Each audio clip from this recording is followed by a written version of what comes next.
So my name is Simon Sadier. I work for a consultancy firm called Transitec. It's a mobility consultancy firm founded in 1954 in Switzerland. And we work primarily on the European market. We have offices in Switzerland, in France, Belgium, Portugal, and Morocco.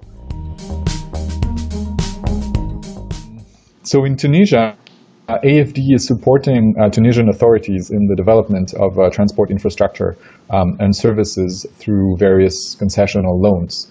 One of the specificities of Tunisia is that you have both a formal institutional transport system that is made of tramways and large buses that are operated mostly by public operators. And on the other hand, you also have a vibrant paratransit sector that is composed of private operators that are operating their own minibus, just like you have the minibus taxi industry in South Africa.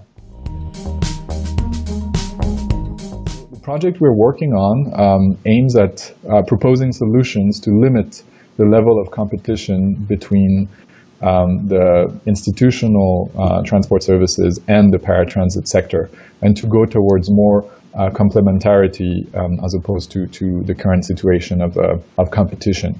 So what we're going to be doing is in particular to look at the process for the license attribution, the licensing of the routes and the operators, and trying to work with the Ministry of Transport to propose improvements on that.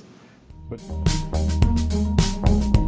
you need to know what this paratransit sector is first. And as in many countries, you have very little data or knowledge on what exactly paratransit is. You know, how many operators, what routes are they running, what's the size of the fleet, how many rotations do they do every day, what kind of revenue do they generate.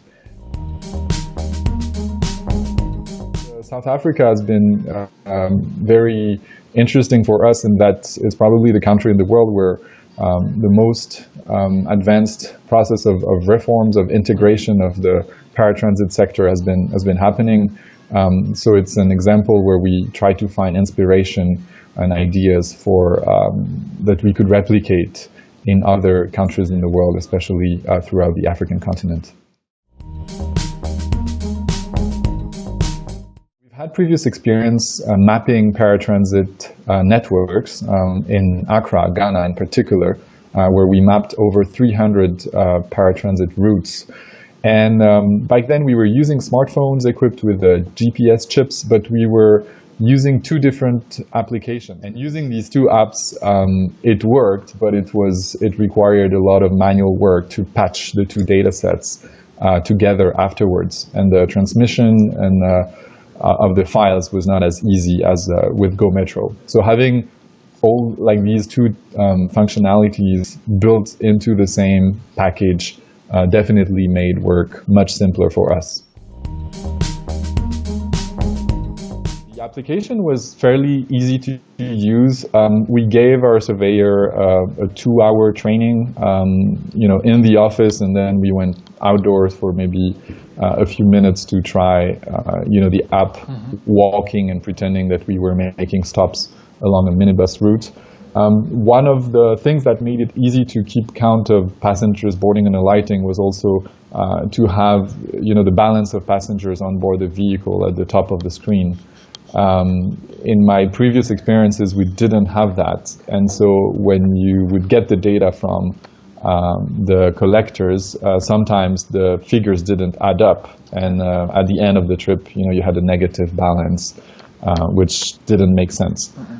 So there is all these little things that make it easier and more reliable to use than the solutions we've been relying on previously. The simple fact that, for instance, you have to enter the license plate number twice just to make sure that it's typed correctly. It's a tiny thing, but it really does help, because the number of typos that you find in these when they're entered manually is just incredible. The app makes it very simple to upload and retrieve the data. So for the collectors to send it to GoMetro's servers, and for us to then access, retrieve, sort, clean up the data. And from the collector's point of view, what was really good is that they could work almost autonomously. We gave them a work plan, we gave them a schedule. So today or this week, you have to survey these 10 routes and send your data every evening. Collectors would work, they would charge their phone at home, connect to their Wi-Fi network at the end of the day, upload the data. We check it the next morning for quality and consistency. And then we don't have to meet every day physically, go to the office, or they don't have to hand over the phone. They just give it back at the end of the survey. So that saves a lot of transaction costs for both the organizers and the mappers, not having to go back and forth and have so many physical meetings. So as transport planners, we're very interested in seeing how traffic conditions affect the travel speed of public transport in general. So one of the things we'd like to see in GoMetro is the possibility of registering speed on different sections of the itinerary of the vehicle, if you want.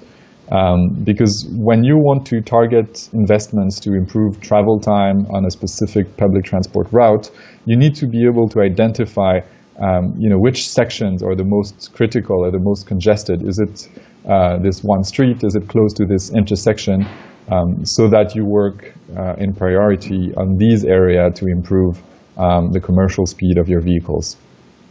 So instead of having just the average speed from origin to destination, the ability to decompose that speed maybe segment by segment along your trip.